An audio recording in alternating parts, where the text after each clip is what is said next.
This is the tragic tale of a man named Ryan Terry, better yet known by his online name as Cryaotic. Ryan Terry, better yet known as Cry, was an American YouTuber known for playing games of varied genres. He was best known for his Let's Play and his collaborations with other YouTubers, most notably having various collabs with the Swedish legend himself, PewDiePie. This will set up the initial timeline for us on Cryaotic and his downfall.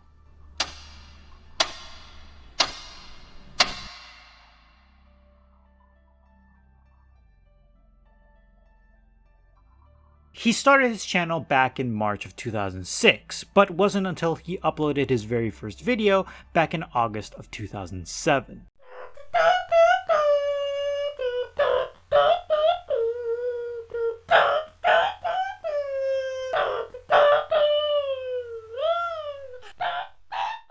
After this, he would be on and off with his channel by uploading what seemed like random videos, but it wasn't until the fateful day of September 27th, 2010, where he would upload his very first ever Amnesia video on his channel.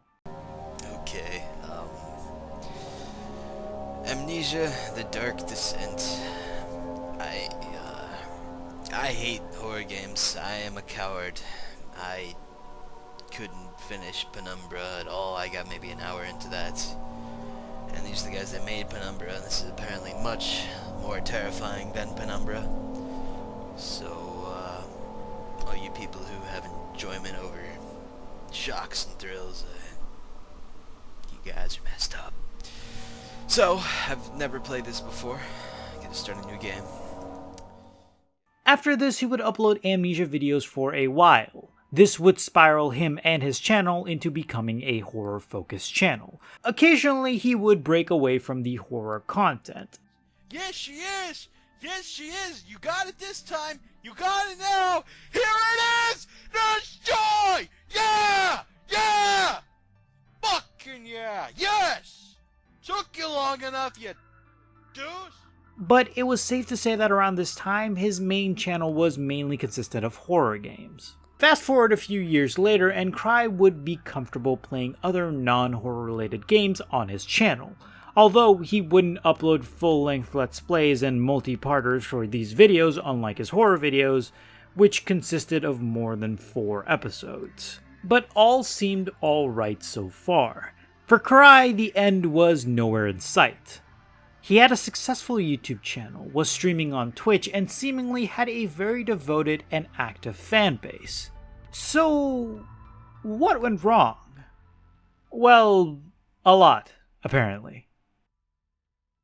I have a weird position on YouTube, where I've seen a lot of things, from a lot of perspectives and a lot of angles, and something that a lot of people, myself included, so before you start to think you're a fucking hypocrite, I want you to understand that I'm coming at this from a perspective of someone who genuinely does not like Past Me because Past Me was immature.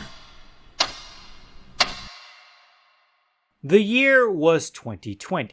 Cry was accused of engaging in sexually explicit activities with over 15 women, some of which were underage at the time of him engaging with them. Word seemingly broke out as a part of a first wave of countless allegations made towards multiple YouTubers in 2020, and Cry was one of them. He would admit to these actions on social media and even made a video about it on YouTube.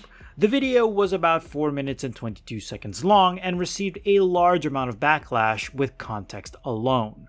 The video, albeit calling itself an apology video, was very lackluster and glossed over the major part of the problem and the situation at hand. In the video, he claimed to have been in a dark place while denying any physical contact and to have not been aware of their ages. Because whenever somebody online does something bad and gets caught, they're always in a dark place. Such an original excuse that gives people with actual depression a bad name.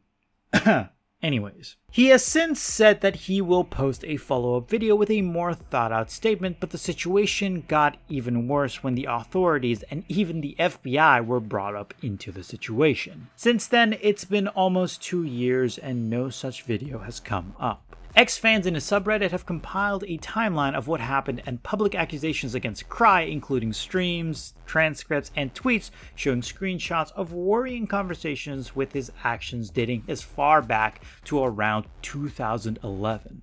And if the situation couldn't get any worse, on September 10th, 2020, he was permanently banned from Twitch.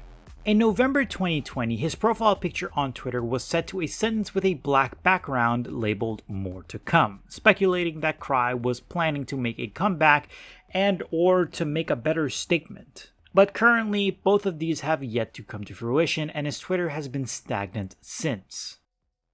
And that brings us to today. Cry has been silent on all forms of social media and has been on an indefinite hiatus from YouTube since the controversy. Honestly, it's kind of amazing to see how a once influential and huge YouTuber on the scale of PewDiePie be reduced to nothing more than just a glancing thought in people's minds. I guess that's the way the cookie crumbles when you talk to minors and you try to fuck them.